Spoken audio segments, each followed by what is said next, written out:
Kylie Ellen Kulik has a devastating disease. The pain so intense, her body trembles. I didn't know someone could be in that much pain. You can't even grasp it until you are physically there. Muscles cramping from head to toe. Her arms and legs twist. Her face contorts.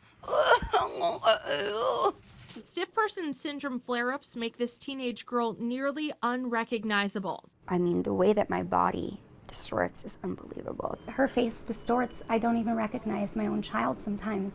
It's unrelenting, excruciating pain. It's complete torture on repeat for this teen and everyone around her, witnessing the horrific reality of this rare neuromuscular autoimmune disorder.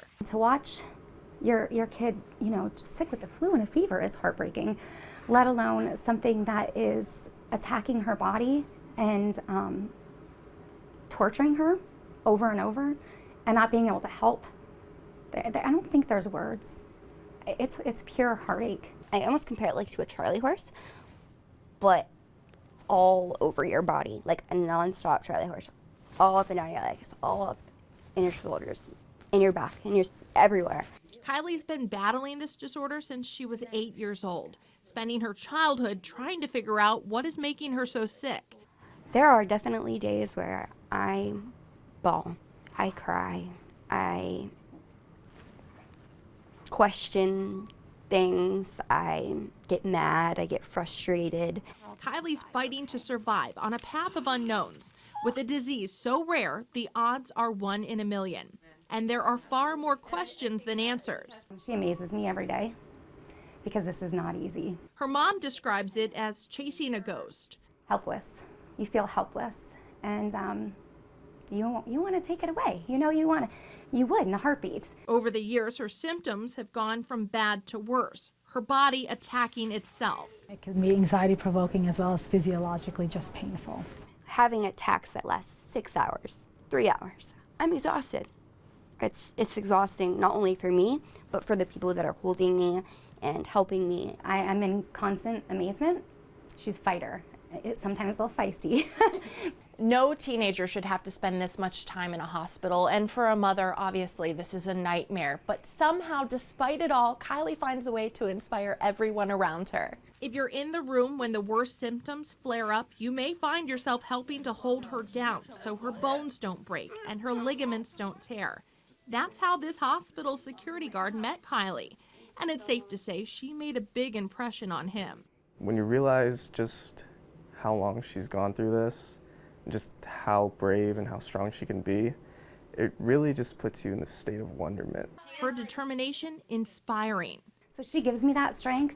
I mean, it pours off her. And I think she gives everyone else that strength that's there with her because it blows your mind. Being able to meet her and just see what she goes through, and she still has that smile on her face. We were just so astounded. We're like, wow, she is truly amazing. Having even people that's not their job to hold me down, that they come up on when they can and help me, and that's huge. Kylie and her closest supporters not just surviving, but making the most of every moment, whether gutting through the unthinkable pain or breathing an often all too short-lived sigh of relief. My support system, my family, my friends, my mother, she has been by my side nonstop, and I can't thank her enough for that. You never know how strong you are until you don't have a choice. It's definitely a struggle, but then I think, well, I have a future. I do. And my future can be big. The biggest thing is to just kind of keep your head on straight and really focus on the bigger picture, like, hey, I'm going to get better and I'm going to make a difference. I'm going to find that cure.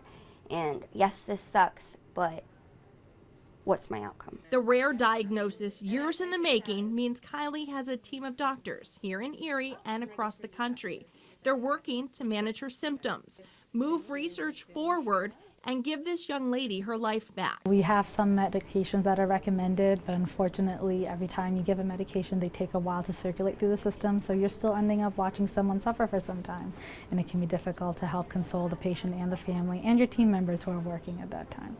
Where we are today compared to where we were last year, we're leaps and bounds, even though sometimes it doesn't feel like it with these major setbacks. I think everything in this world happens for a reason, and I was diagnosed with this because somebody else couldn't handle it, and I'm just going to be able to chuck through no matter what, and I'm going to be able to spread awareness and help other people who are going through it. So we have to keep our faith in our prayer warriors and the village that we have and move forward, and they are what keep us going. Tracy Tudup, Jet 24 Action News. Things started. So by the time I got to the hospital, my whole face was up. I was distorted.